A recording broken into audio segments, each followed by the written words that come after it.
tautiečių gerąsias savybės Lietuvos žiniasklaidoje. Lietuvos žiniasklaida, turbūt kaip mes puikiai žinom, yra linkusi nušviesti šiek tiek kitokius mūsų lietuvių emigrantų gyvenimo būdo bruožus. Ir aš kaip suprantu, tenka taikyti su to vadinamoju, kaip pats mėgstat įterpti vieną kitą anglišką žodelį mainstreamu.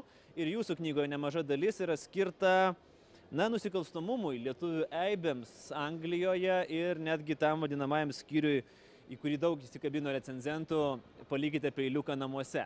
Ar tai jūs atliekate tam tikrą prevenciją, ar koks tikslas, sakykime, šitų visų dalykų? Nepasako, jeigu vairuojat girtas, neaiškinkit policininkui, kad Kaune galima tą daryti, ar Lazdijuose? Man iš tikrųjų atrodė, kad, žinot, yra tokia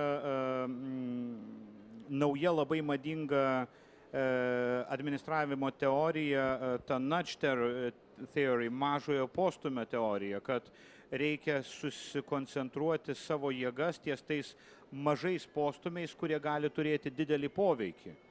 Man atrodo, kad yra tokių smulkmenų, smulkių problemų, su kuriomis susiduria iš tikrųjų labai daug tautiečių, dažnai dėl neišmanimo, ne iš blogos valios ar ne todėl, kad jie būtų ypatingai baisų žmonės ar ypatingai įdingi žmonės. Jeigu, pavyzdžiui, reikėtų įvardinti top 3, sakykim, tokias, kaip jūs sakot, smulkmenas, dažniausiai pasitaikančias, kur įklimpsta mūsų tautiečiai. Vairavimas išgėrus būtų pirmas, antrasis būtų vairavimas išgėrus, o trečiasis būtų irgi vairavimas išgėrus tikriausiai. Nenuostabu, ar ne? Tai yra absoliučiai to dalyko proporciškas paplitimas atvykėlių iš Lietuvos ir Lenkijos bendruomenėje tiesiog stulbina Britus. Tai yra procentiniai skaičiai yra tiesiog neįtikėtini. Kaip pavyzdžiui miestelyje, kur greta yra, arba pačiame miestelėje kokia nors maisto perdirbimo įmonė, kur atvažiuoja ir dirba daug atvykėlių.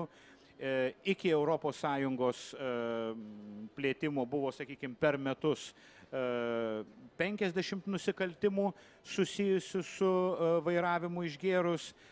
Po to, kai ten atvažiavo lietuviai ir lenkai, nors jie dar nesudaro miestelio gyventojų daugumos, bet miestelėje jau yra 800 nusikaltimų per palyginamus kalendorinius metus, kai miestelio galbūt ir gyventojų skaičius netaip jau baisiai pasikeitė.